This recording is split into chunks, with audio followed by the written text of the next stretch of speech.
सुप्रभात बच्चों। बच्चों आज हमारी व्याख्या है कैदी और कोकिला की 7 नंबर की।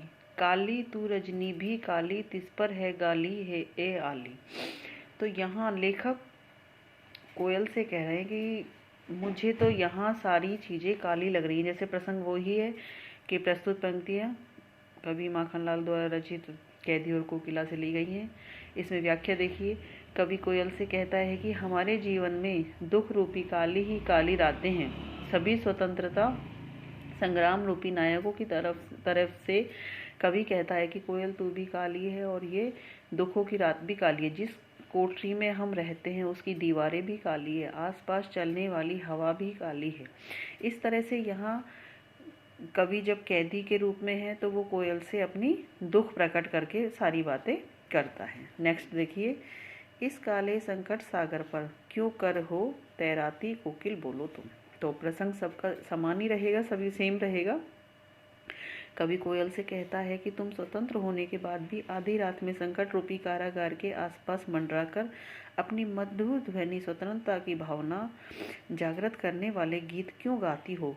क्योंकि कैदी तो लेखक है और कोयल तो स्वतंत्र है, फिर भी वो स्वतंत्र होते हुए भी इस तरह से गीत क्यों गाती है कैदियों की तरह। नेक्स्ट।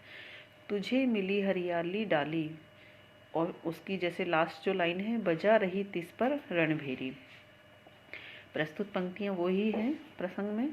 और इसमें देखिए, स्वतंत्र कोयल और बंदी कैदी की मनस्थिति की तुलना बड़े ही मार्मिक ढंग से की गई है। कोयल किसी भी पेड़ की डाली पर जाकर बैठ सकती है, कहीं पर विचरण कर सकती है और अपने मनचाहे गीत गा सकती है।